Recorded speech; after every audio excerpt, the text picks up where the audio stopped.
What's up guys, NepentheZ here and welcome back to another episode of The Road to Glory. Today's episode we're going to start off just showing you the team that I've got. I had started recording this live because I want to record it live only until about game number 3. I realised that my camera had frozen and all of the footage was lost. So I've basically carried on playing out the episode. I'm going to give you the footage, which is obviously the same, but my camera stuff is not going to be a live com, but you can still get to see my face, so all is good in the life of you guys, right? Anyway guys, if you could drop a thumbs up on the video, that'd be awesome. Showing the support on this series is absolutely amazing. I do appreciate all the stuff you guys do for me and for these the two series that we've got going on, mainly the Draft to Glory and the Road to Glory. I'm having a lot of fun right now. I'm itching to play this series a lot, which is why we've got another 23-minute video here, because there's a lot of content. I've actually got a bit more that I carried on playing that I could have tacked on to the end, but it would have made it like a 30-minute video, and that's just too much. What I love about this is that there's purpose to the game when you're at this stage, and I absolutely love that. I love the fact that I'm grinding my way through, getting the players. I also love the fact that due to the lack of coins this year, most players are attainable. I would expect by the end of this series, which should hopefully end at the end of the game cycle, depends how, there will always become a point in a series like this where you've got a great team and the next player is such a long way away that in the meantime, all you can do is really play games, and it always typically gets a bit stale around then. So we're going to have to make sure we can do some stuff to keep it very interesting, maybe change up the teams every now and then. Once we won Division 1, we'll maybe start entering the FUT draft a little bit more, see if we can get lucky on the packs and such. But in general, I love this part of the game. I love building the team, I love grinding, and the fact that, Blue Marcelo is 280k, Blue Dani Alves is 310k, Blue Ronaldo is 2.5 million coins. Now, I know we're sat here with 10,000 coins. 2.5 million coins seems a mile away. Again, as I mentioned in the previous episode, because I have the luxury of this being my job, I can put a lot of hours into trading.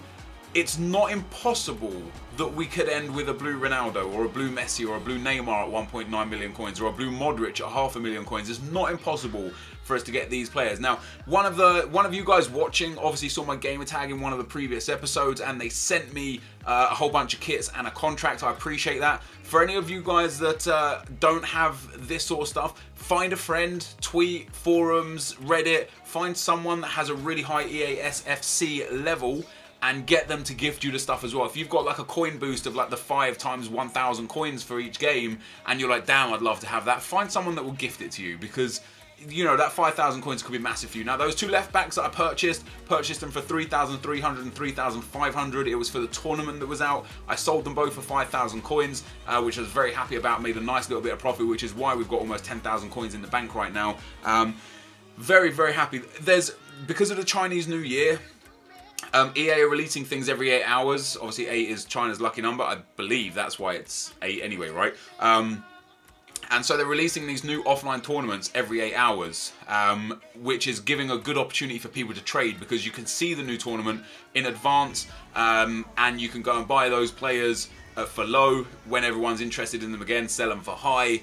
Bang, you make yourself some easy coins. Unfortunately for me, because I stream and because I do other series and because I've got other things going on like editing and stuff, I can't spend infinite amounts of time on this series, but I do really want to kind of play this series a lot. I love the start of these kind of Road to Glories. They really draw me in and remind me about what FIFA Ultimate Team is really about. Now, as we go into the gameplay, I'm going to just let you guys watch the gameplay here today. I'm not going to talk about it much because I want to talk about a couple of things that I've been discussing a lot on Twitter and quite a few things that have been discussed on Reddit recently, and that is first of all chemistry and second of all consumables. So we're going to start with chemistry. Now, I've put it out there many times that the chemistry style should be different. I don't believe chemistry should exist in the Ultimate Team because it's the Ultimate Team. If my Ultimate Team is playing a goalkeeper up front, why are you punishing me for that? If I want to play a goalkeeper up front, give him the perfect chemistry per se. Why are you punishing me for wanting to play with my favourite players? As explained on Twitter once as well, in the La Liga that I'm doing here, there's like left wings, Hesse and Konoplyanka. Then the next kind of like mark up after that is Neymar and then Ronaldo. And the difference between Konoplyanka and Neymar is huge. So, for example, I might be able to get myself a different left wing like Alexis Sanchez, who's much cheaper than Neymar. Why am I not allowed to play him at that left wing spot without having to change my entire team? I personally believe a player should start on, say, 4 or 5 chemistry points, and then for every 10 games they play for your club, they get a chemistry point. Once they hit 25 milestone, they get another chemistry point. Once they hit 50 milestone, they get another chemistry point. So the more you play with your team, the better they get together. Alternatively, it would be nice if there could be, you know, maybe you could get a like a wild card, somebody put it. So like the Legend Chem where they link to everyone, be allowed 1 wild card per team. So again, in the instance where right now for me, the right midfield, for example, I've got, you know, there's Carlos Vela, there's Faguli. After that, you're looking at Bale and Messi. Give me a wild card point where I can put in Hulk at right wing, hit the wild card on him, he gets like Legend Chem, so he connects with everyone. What do you guys feel about chemistry? Would you like to see it removed? When I did a poll on Twitter, most people said they like it because without chemistry, people could just build random OP squads with any player they wanted. My argument to that is there not already so many OP squads? Instead of having, at the moment, Doumbia and Emenike up front, because you could put those together in the BPL, what difference would it make if you had Doumbia and Ronaldo up front? Or if you had Doumbia and Dybala up front? Or if you had Gervinho at left wing, Sturridge at striker, and then Hulk at right wing? Like, there are already enough players in this game that are so OP that the creativity is lost in the fact that you're forced to use certain players. People say, oh, it's more creative having chemistry, having to build hybrids. In my opinion, again, it would be far more creative to have the ability to use any player within the game, because then you'd start seeing players that you never usually use come into teams. For example, I would love to be able to use Eremenko on like an often level, but unless I use him as a super sub or build an entire Russian league team around him, I'm kind of like stuck without using him. Like I kind of have to either use him in a team that I don't want to use him in and therefore suffer, or not use him at all and therefore suffer. So with no chemistry, in my opinion, having Eremenko in my team would be great. I would love him. Like, this team here is good anyway. Perez, Parejo, and Kovacic. Oh, sorry, Kovacic. I will get it right one day, I promise you. I have these 3 midfielders. I would love to just try Eremenko there for 10 games. If I didn't like Eremenko, discard him, get Payet into the team for 10 games. If I didn't like Payet, sell him on, bring in Santi Cazorla in this team for 10 games. If I didn't like him, get rid of him, bring in Gundogan for 10 games. What difference does it make if I want to have these random midfielders in my club, or defenders, or, you know, I've got a lovely defence there. I've got Tremoulinas at left back, he's brilliant. I've got DeMarcos at right back, he's brilliant. People are OP squads, you'll get Walker in every team. Is DeMarcos not pretty much a carbon copy of Walker? I believe he is. You know, I've got Varane and Godin in defence. So what if I wanted Varane and Otamendi? What difference would it make really to anyone? So in my opinion, chemistry should be removed or reworked to allow far more creative teams. The other argument to it was that it would then become like career mode where anyone could just have any player. Not necessarily. Like, somebody tried to make the point that everyone's just going to have, you know, Ibra, Messi and Ronaldo in their team. Who can really afford Ibra, Messi and Ronaldo in a team? Unless you put a shit ton of money or a shit ton of time into this game, or unless you're one of the very, very, very few people that's lucky in this game. Like, nobody's going to click on, you know, FIFA 17, turn on the Xbox, pop in the disc, download the game, bang. First game, oh shit, look at that. Messi, Ronaldo in my team already. Messi, Ronaldo and Di Maria at cam. No one's going to do that at all. No one's going to do that because nobody has the coins. As we're on the screen here as well now, guys, now I was looking to buy a new goalkeeper because Moya's contract is about to be up. I bought Diego Alves. I saw another one there for 900. I quickly got him, fucking sniping OP, trading OP. It's on the spreadsheet if you guys want to check out the trades. And I listed him up for 1300 because I'd just seen that that's the cheapest it's going for. He actually sold pretty instantly as well. So it made like 320 coins or so profit on him right there. Fantastic stuff. Really, really easy coins. For the worth. Now, I'm also looking to buy a few new players. Now, I was in 2 minds as to whether I wanted to carry on with this team until I had enough to buy a big influencer like a James Rodriguez or a Modric or a Ramos or something, and use the bronze team to keep playing offline to replenish the fitness. Then I decided, no, do you know what? There's so many good players that are cheap in La Liga that what I'm actually going to do is I'm going to buy a second string replaceable team. So we're going to have Torres and Adjuriz as the two strikers for now. Adjuriz will essentially become the main striker. Torres will be the backup when he's out of fitness. We're going to get Konoplyanka and Jesse Rodriguez on the left wing. We're going to get Carlos Vela and Feghouli on the right wing. We're going to get Tremoulinas and Gaia at left back. We're going to get DeMarcos and Carvajal at right back. We're only going to have Diego Alves in goal because there's no need for a backup goalkeeper because their fitness diminishes so slowly. We've got Varane and Godin in defence. I'm going to buy Pepe as a backup centre-back. And then because I've got 3 flat midfielders, I need 2 backup midfielders to keep the rotation clean. So what we're going to do is we're going to buy Rakitic and Rafinha. So you'll see me buy those players at future parts of the episode. In the meantime, we come up against another opponent in divisions. We're only in Division 9, so the gameplay here isn't really relevant or important, and it's why I'm not really focused on talking about it too much, because the opponents at these levels, you know, the odd person is decent and might take a win against me if they've also restarted FIFA for whatever reason, or if they've just never played divisions and now they decided to play divisions and they're really good. But for the most part, you know, I don't really struggle too difficult through these divisions. I come up against really easy people. I'm able to put a lot of goals away. I'm able to get a lot of coins from it, a lot of points, and generally just enjoy my time in these divisions. The last thing I wanted to talk about was consumables. So I posted on Twitter today, and it's something that I feel quite strongly about, is removing consumables from the game. It's going to take me a while to explain this, so thankfully we've got another 10 minutes of the video left. Contracts are irrelevant in this game at this stage for a few reasons. One of the main reasons is they're so cheap because of how many people put real world money into this game via FIFA points. Because so many people buy packs and list up contracts, the shiny gold contracts are 200 coins. So effectively, if you were smart enough, you could get them on open bid for 150 coins. Now that shiny gold contract, you only need to put, if you've got the managers as well, you only need to put 2 of those on, and you've basically got 100 games per player for a maximum of 400 coins. Once you've got 11 men onto 100 games for, what would that be, 4,400 coins, you don't need to buy a contract again, and you're going to earn easily 150, 200,000 coins. So the small amount of coins it removes from the game is quite pointless. Also, due to the bronze pack method, I already have almost 100 bronze contracts in my club, and whilst they only affect the gold players by 1 contract each, I can continually do the bronze pack method, and eventually I will have 1,000 bronze contracts. So I basically get unlimited contracts. You will not see me buy a contract in this game, in this series. You won't see me buy a contract because they're pointless when you can get them essentially for free.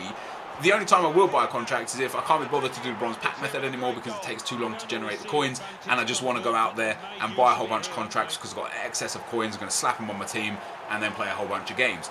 Similarly with fitness, in real life, if you don't play, if you're on the bench, if you're in the reserves, or if you're out on holiday, you regenerate fitness. In FIFA, you only regenerate fitness if you're on the bench. I've proven by the fact that I have a bronze fitness team that I play offline games here that you don't need to buy fitness cards either. I haven't bought a fitness card in this entire series. I won't buy a fitness card in this entire series. And in my main account, I have almost 4,000 squad fitness cards and 3,000 regular fitness cards just sitting there, unable to use them. The fact that players are so easily accessible and it's easy to build 2 teams, it's easy to have your bronze starter pack team go out and play offline for you so that you can then regenerate fitness. Just having fitness in this game is quite pointless. And I mean that in a sense of outside of the actual in-game gameplay. In the game, of course, your players should detract fitness as they sprint up and down the field, etc, etc. But overall, I personally believe that once that game's done, your players should come out with 100 fitness again. Because what's the point of not having fitness? What's the point of making my player on 80 fitness so that I have to spend 20 minutes to go and play an offline game, or open a couple of bronze packs where again I'm going to make money through the bronze pack method, get a few fitness cards and whack them on.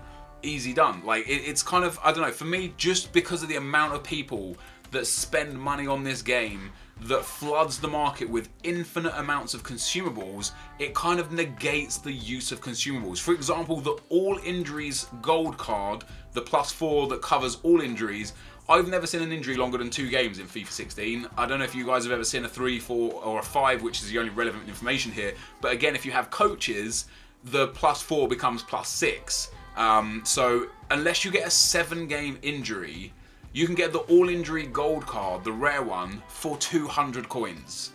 Which again kind of makes me feel like what's the point of having injuries in the game? Sure, get players injured in the game. Once they come out of the game, just let them be. Like I know EA want these cards to be in the packs as pack fillers, so that people have, you know, don't just get players in the packs, for example. But overall, they're just not very relevant. You know, there are many other things you could do with packs to just remove consumables. You could even like just change up the whole pack system, where, you know, a 7.5k pack is no longer a pack that gives you 3 or 4 players plus a few contracts plus a random manager plus a stadium plus a kit plus a ball plus a badge plus a fitness card plus this plus that. Just have a pack where it's like 4 players, 7,500 coins, you just get 4 players, 2 rares, 4 players, job done. Have a consumables pack that will give you, you know, you pay 10,000 coins for a consumables pack and it gives you 5 stadiums, 5 balls, 5 kits, 5 badges, 5 staff. There you go, you get 25 items. Maybe some of the staff are super rare, maybe some of them are super common, so it kind of still keeps the market alive. But in general, have 2 sets of packs, one for players, one for consumables. So then if you need consumables, you go and buy a consumables pack. You've got a whole bunch of consumables to suit you, suit your needs. If you just need players, you just go and buy player packs. No problem at all. You know, they can really like change the way the whole game is marketed and the way the whole game is played by just removing and changing the way the packs kind of give out. And just by buying you know, if you spend 7,500 coins on a pack that gives you 4 players, 2 rares, that still doesn't mean you're going to get anything good. People are still going to buy those packs and get absolute shit. And if anything, it will make the consumables have more value because there will be less of them. Because who really is going to go and open a consumables pack? Won't be many people, and the reason why they won't open it is because could go and buy a consumables pack, could go and buy a players pack. Hey, just buy consumables off the market, no problem, I'll get them off the market. So consumables will hold value and the pack system would work. Now that's just off the top of my head right here within the video. Put no thought into that. I'm sure there's holes that people can pick in it, and please do in the comment section below let me know how you feel about that. But for me personally, I don't think those sort of things should be in the game. A lot of people said, oh, it's part of the fun of FIFA. It used to be part of the fun of FIFA, I could probably agree with that, but nowadays it just seems like everybody, even if you haven't put a penny into this game, just has an abundance of consumables sat there in their club unless they sell them on. I've got one subscriber from my stream who's played I think about 800 games, he's never put a penny into the game, and he has about 20,000 club items because he's opened so many packs, so many bronze packs especially, that he literally has about 8,000 regular bronze contracts that sat there. He's never put a penny in the game and he has unlimited contracts for the rest of FIFA. So I personally don't see the need for them, but you guys let me know how you feel. Now what you saw me just do there, guys, was buy a few players. As I said, I was buying the players that I was going to buy. Because not like my whole team was lacking a little bit of fitness, only 1 or 2 points here or there, I decided as the final game of the video, I'll put every player that needs fitness on the bench. I'll play the bronze team. So basically at the start of the next episode, we'll have a full gold team with everybody on 99 fitness. There will be every single player on 99 fitness, which will allow for easy rotation within the team. Actually saying that, I'd already done that. The previous game was exactly that, actually. Sorry, the previous game was the offline game, so everybody has 99 fitness now. Got a very nice team. For the last game of the episode, we come up against this guy. He's got a pretty interesting team. Only 83 chemistry. A few lone players in there as well, but it was a very nice team he had, and he was a very good player as well. Now, whilst I did come out on top, Fernando Torres finally coming good for me in this team as well. After going, I think, 5 games and 2 goals, I think he's now at 9 games and 7 goals. So he scored 5 in his last 4 with a few assists thrown in there as well. I'm starting to get used to playing with these non-superstar players again. I've played with Ronaldo's, Messi's, Neymar's, Bale's, etc. for so long now in my main account that I kind of had to try and remember how to play with the not so good players, and it's starting to flood back to me. I'm enjoying myself on this game. Scored a couple of bangers throughout this episode. That was a lovely finish there from Torres, and we go through in the 80th minute with Carlos Vela here. I think I do a lovely stop and turn. There it is indeed. Cuts inside, cuts back outside, cuts back inside, and Vela gets into the box and tucks that one, doesn't tuck that one home, tucks that one off the post and Hesse or not is back there to pop it in the back of the net. So we end up winning that game 3-1. Overall, my opponent did pull 1 goal back, but it was so late that it's just not worth showing you. It didn't change anything or affect anything in the game. We, of course, have got a coin bonus on right now, the 200 coins per 5 games. I think this was game number 2 with it. So we only made 511 coins. Oh, no, wait, I think I added that maybe in the next episode. I've already, as I said before, I've recorded so much. I've already recorded a little bit of the start of the next episode as well. But that will be the last game for this episode. 511 coins. Not too bad for a 3-1 win, I suppose. More importantly, 3 points on the board. We're nearly up into Division 8 already. I think, yeah, we have 1 point to go until we're in Division 8. So I'm happy that I've got a flawless record in Division so far. I hope to keep a flawless record realistically up until about Division 3 or Division 4. I'll be very disappointed if I lose in between now and then, but hey, this is FIFA. You can always lose at random times. Just before we get out of here, I want to show you guys Hesse Rodriguez's stats because he is utterly phenomenal for me as per usual, and I think I do click on it very, very shortly. Move over from Pepe, so we've actually got a really nice basis of a team now as well that we can use to move ourselves up through the divisions. But here we go, guys. So the stats for Hesse, my favorite player in this team for sure, one of the best players in this game in my opinion as well for sure. These are eventually.